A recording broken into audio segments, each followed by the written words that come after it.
Alright guys, welcome on to Formula 1 News. A fascinating update today coming out of Mercedes. Rumours emerging that they will be taking the Red Bull approach going into the new season, not revealing anything on their brand new W16 until testing arrives in Bahrain in a month or so's time. Is this because Mercedes have cooked something special up for the new season? There's been lots of speculation what these cars are going to look like, but Ferrari, McLaren, potentially even Red Bull might give us more information than the challenger Mercedes are putting together with Russell and Antonelli. Are they going to switch things up massively for the final year of this cycle of regulations? Very much interested in your thoughts in the comments below. Hit the like button if you enjoy. Subscribe if you're new as always. I greatly appreciate it. Seemingly Mercedes might have something to hide. Let's talk about Ferrari real quick. They've done another one, by the way. I really like this new road they're taking with some of their social media stuff recently. This is what they've done, of course, because what is Charles Leclerc's dog? Is it called Leo or something? I don't really know why I know that, but, you know, I think that's true anyway. And then, of course, Hamilton's dog is Roscoe. So, yeah, the dogs at Fiorano's circuit,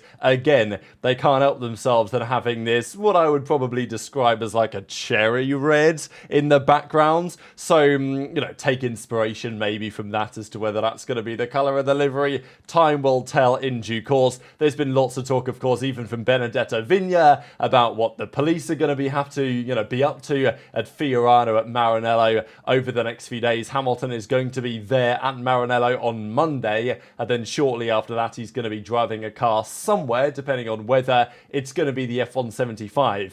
Vigna says there's lots of excitement, lots of desire to start. We are preparing the final things. Lewis will start and will come to us next week. I think it's going to be Monday the 20th, kind of like his first day, basically. We're ready for anything, nothing else, but, you know, we'll prepare for it. Changes are always beautiful, he says. Other things to discuss as well. I wanted to go here real quick for Verstappen. Now, at the end of last season, he accrued quite a few penalty points. Some were justified, some maybe somewhat less justified, depending on your perspective, but he's up to 8. Now, Magnussen this year became the first driver in a very long time to actually get banned from a Grand Prix for exceeding the number of penalty points. And to be fair for Magnussen, you've got to say fair enough with some of the driving that he was doing this year. But for Max, he's again not far away, especially because you can accrue penalty points for not doing all that much. You know, pick up 1 here, pick up 2 here for driving standards, or, you know, even, you know, situations in qualifying, pick up some points. Now, you know, it's a general feeling maybe that when a driver's getting close to the limit, the FIA are semi-resistant to really maybe punishing them in the way that they should. But it is interesting because Verstappen's penalty points will not start to expire for, I think, at least like 8 to 10 races into the season. So if next season starts out being feisty as this season finished, and of course it's probably more likely that Max would get into incidents towards the end of the year when the championship is there to be won or lost rather than at the start. Of course, every round counts equally. There's 25 points to be won, but at the start of the year, you know, would Max push the other guy off the track like he did in Mexico? Maybe not. But, you know, it's Max, maybe. Now, he says he's not going to change how he races. So his approach is his approach. He believes Max. And, you know, you can't disagree, really, that Max's approach to racing, however controversial, has been effective. Lando knows that. Charles Leclerc knows that, based on some of the things that we have seen over the last couple of years. And Max says, I'm not going to drive any differently. But then again, if Max was on 10 penalty points, 11 penalty points, you know, he's probably smart enough. Because in the same way that Max is, let's say Mexico, for example, like this picture is, I'm pretty sure this is Mexico anyway, yeah, it's got to be. This Grand Prix, he pushed Lando off the track, knowing that by doing that move at turn 8, whatever, he wasn't going to win the race. Max was basically giving up the chance to win, but he was screwing up Lando's chance to win, which was very effective in Max's execution, however controversial that incident was. So Max would also recognise that getting a ban is 25 points that he could have won that he's not getting the opportunity to win. So Max may be like, look, my racing style is part of the reason why I win, but equally, you know, at some point, Max probably has to say, all right, it's not, the cost-benefit analysis doesn't work. But then again, when you've got a driver in a cockpit in a heated battle, they're not really doing cost-benefit analyses in their head, I wouldn't well imagine. Just quickly on Colton Herta, we're expecting, I think, generally speaking, for Herta to get the Cadillac drive next year in 2026. He's been part of that Andretti program. It makes quite a lot of sense. He was linked to go to AlphaTauri not really that long ago. that never happens, but he's not convinced it's going to be happening. I think there's no way that he's getting a drive that is in Andretti, and Andretti need a couple of drivers. We talked about Bottas. We've even talked about the likes of Zhou. There's been some talk about, because the Chinese market is very important to many manufacturers, certainly General Motors, maybe Zhou could even be a candidate there. But Herta's far from convinced that it's going to be a lock, but we'll see what Cadillac decide to do. Christian Horner, by the way, has been getting into some beef with George Russell. Russell's been beefing everyone, to be fair to him, in the Red Bull camp anyway, over the last couple of seasons. Even, Spain 2022, there was that good on-track battle between Russell and Max that we saw that weekend, mainly because Max didn't have any DRS for a large part of the battle, and the DRS on that RB18 and RB19, wow, was absolutely obscene. So Russell's having a good time here in the off-season with his turtleneck on, looking like a Bond villain or something. But what we also had is further drama, really, between Horner and Russell, because Russell has been beefing the Red Bull camp big time. As I say, he was in major drama with Verstappen around Qatar. And to be fair to Russell, to even get into drama with Max, you've got to be relatively competitive, qualifying near him, stuff like that, to make that happen. But Russell was also giving a couple of jibes the way of Red Bull with the fact that they're losing lots of staff. We even talked about it just yesterday. Will Courtenay, head of strategy, he's going to go to McLaren, but not yet because they're blocking him and keeping him in kind of like contract jail until the time comes. There are Adrian Newey, he's gone. Jonathan Wheatley, he's gone, among others, potentially in the near past and potentially near future as well. Horner says, nothing to worry about. We're not undergoing a rebuild. We're just moving some things around. Of course, easily said. And, let's be honest, it does feel like from a pure technical perspective, a lot of the legends that have been at Red Bull with that team for 20 plus years, they're out of there. Largely because of the Horner stuff, because they've reached the absolute pinnacle with what happened in 2023. Now they're maybe getting better opportunities elsewhere. It's how the cycle of Formula 1 goes. But are they going through a rebuild? You could argue yes. And Russell has been arguing that their CV is flying around all over the place, right? It's been a major talking point. Zach Brown talked about it at quite some length as well. And, well, I'll just quickly click on the article here, I guess, to look at, because as Russell said at Abu Dhabi, 25% of Max's engineering team was sending their CVs to Mercedes, to McLaren, and to Aston Martin. So it was a big conversation at the time, and there were various comments made throughout the year. And Horner says, I would be more worried about other issues if I was George. I don't know where he thinks and who he thinks they were offering their services to, but all the key people have made long-term commitments to the company, which is interesting, obviously, because there's clearly key people that have not, but it depends. Was Newey a key person? I guess you could make that matter up for yourself. Horner, over the last few years, there even is a theory as to why Newey left, is because he didn't feel like he was getting the credit that he deserved for their success. But that's a story for another and frankly a previous day. I don't know where he thinks. We mentioned that. If you look at people like Giampiero Lambiase, and fair enough, okay, he committed to the long term, and key members of the engineering team, they're all on long term deals. So he says Russell should just keep his nose out of it and focus on other issues, which maybe implies his own team has a fair few things to worry about as well. And fair enough. I mean, Mercedes were fourth in the constructors this year by an absolute mile. They were in complete no man's land. So there is a fair bit for Mercedes to think about there, but maybe they're cooking up a masterpiece, as we'll get into here in a couple of minutes' time. Beginning with the Antonelli question, I don't know how good Antonelli's going to be. I don't know if Toto Wolff really knows how good Antonelli's going to be. There has been talk about it, obviously, child prodigy, this type of wording has been thrown around. We know that he's got potential. We've seen it in Monza when he was purple, and then he was in the wall. Now, the livery on the car, we saw it yesterday from afar in Jerez, but it looked silver to me from the distance, just because I thought, well, it's clearly not black, is it? So I imagine it's silver. It actually wasn't silver. It was this camo livery. Very intriguing. I've never seen Mercedes really mess around with much like this. I think even Antonelli's helmet was in the same design. So not exactly sure what they're going for. There was talk that they did this because of various sponsors. Some sponsors leaving, some sponsors staying. So they couldn't really rock the previous liveries or, use the most recent season's livery on the W11, which they, potentially could have done. But then there's sponsors that either aren't there or won't be there in the future. And you know, who really cares? It's a test, but still, they do care. So they painted the car in this like camo. So super strange, but still the fastest Formula 1 car ever. And Antonelli was driving it around Jerez. We'll see some details on that in a second. This, though, is the main story of the day, really, because Mercedes are unveiling their W16 at some point in the future. There was a big rumour the other day that James Allison and the team had cooked up something very special on the front wing design for the W17. There was lots of talk about 2026 and you know, some of the different teams and engineering departments coming up with new ideas, and the theory went that Allison and the Mercedes guys had cooked up something pretty special on the front wing for 2027, and it was going to surprise people in, or 2026, sorry, on the W17, and it was going to surprise people in roughly a year's time. But obviously, it's quite a long time away for Mercedes to be unveiling the 2026 car, whether other teams would come up with a similar idea, who really knows. So just thought that was interesting in the context that it is plausible that Mercedes also have something rather radical for the new W16 unveiled in what would be about a month, but it's actually going to be slightly longer than that, because Mercedes are apparently going to absolutely at all costs prevent anyone from seeing this car.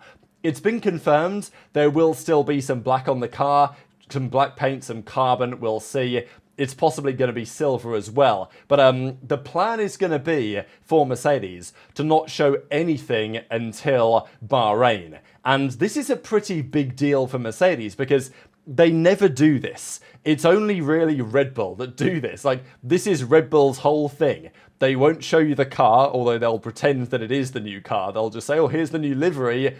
And it's just the same livery as last year on the same car as last year. And then they'll turn up to testing. Then you'll see their new car. And obviously this year, famously, the W20 was kind of spotted with those shoulders on it that are kind of copied from the Mercedes W14. But Antonelli's been doing the testing. We talked about the camouflage livery, and we then get into this piece. So according to what Auto Racer has learned, it was chosen by the team because of sponsorships. That's what we described. But they want to wait to reveal the official livery of the W16, which is going to take place in London. So they will reveal the livery at the launch event in London, what's it called, like F175 or whatever, at the O2 on February the 18th. But the notable thing is that usually the team will come out with some sort of promotional filming content. They will do, running at Silverstone in the new car. But they're not going to be doing that this year. No filming day at Silverstone. No opportunity for someone with a camera to, look through the catch fence and see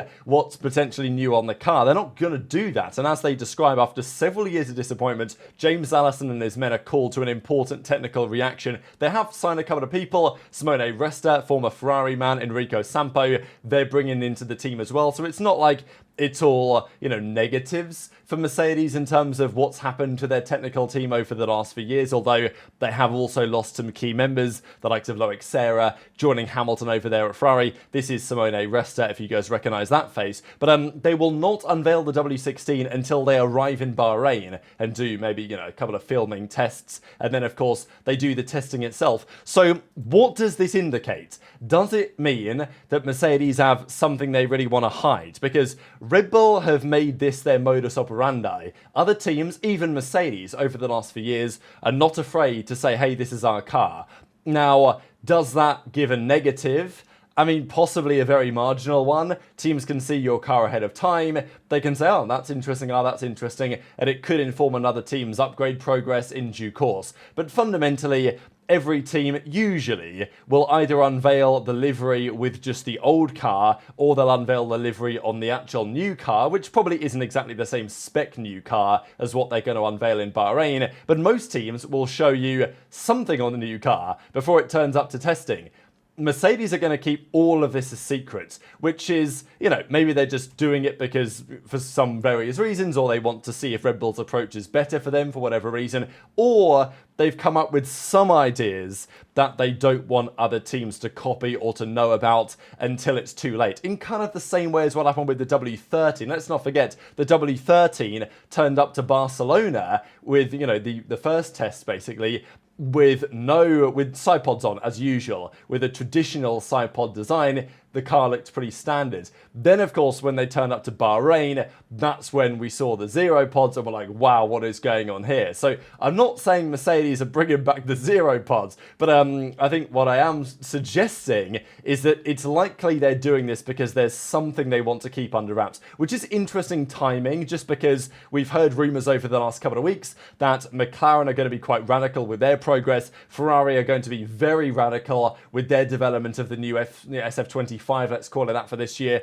Red Bull are going to have to be quite radical as well if they want to resolve some of the problems they had last year. The general feeling has been that Mercedes aren't really going to push the boat out as far as those other teams. Mercedes are happier to kind of evolve, accept they're not going to win this year's championship and really attack 2026. But this kind of raises some questions on that to me, because if Mercedes they're never going to be satisfied with like fourth, most certainly not. They'll want to improve. But if they were just going to accept, okay, we'll make our car as good as it can be, and really 2026 is where we're going to be looking, in the same way that Williams are probably thinking right now, I'm not sure they would take this approach. Seems like they've at least had some idea as to how they can really unlock some performance from this car. So we'll see what the W16 looks like when we get to Bahrain, which is, very rare for Mercedes. We usually have something to go on before that moment. But, Antonelli and Russell are going to be driving the car. Thought this was interesting that Colapinto, before he hopped into the Williams, had done 141 kilometers of testing.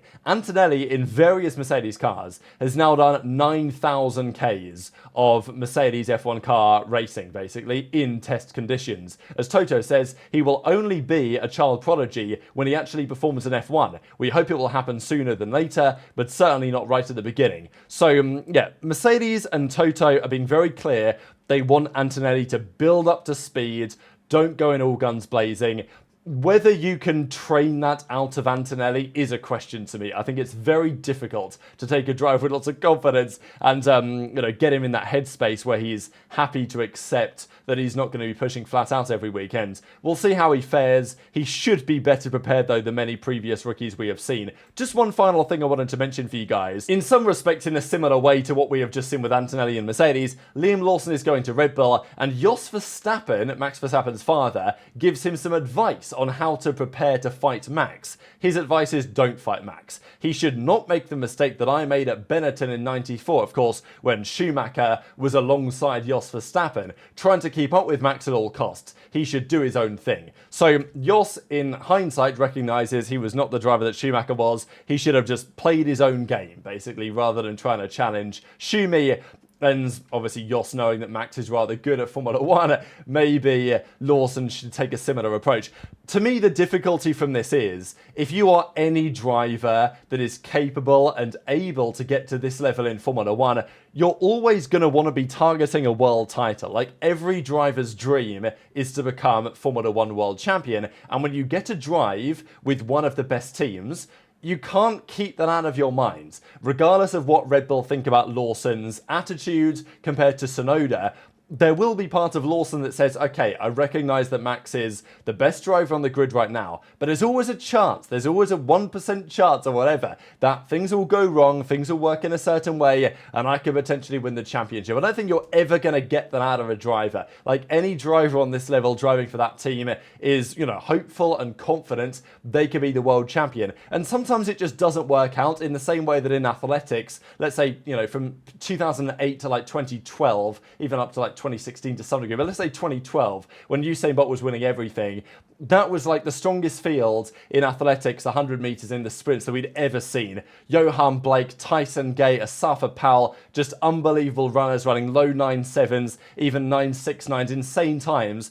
And they have to accept that, as good as they were, unfortunately, Usain Bolt existed in the time period where they were also in their prime. And that's been the case of many great Formula 1 drivers, that they just happen to have come across Ferrari Schumacher or Mercedes Hamilton or Red Bull Verstappen, right? But as a driver, you're always going to believe that there's a chance that something goes wrong. So I think it's very, very difficult to go to Lawson and say, just don't try and beat Max, like, just play your own game. Maybe that works for like a year. But after that, I just don't think you can really do that to a driver. I never think it ends well, especially when you're driving for a top team when there's always a possibility. So, I don't know, that's just my perspective. Maybe you guys disagree. Enter your thoughts on all of this stuff in the comment section below. Hit the like button if you enjoyed. Subscribe if you're new. Take care, and I'll see you next time.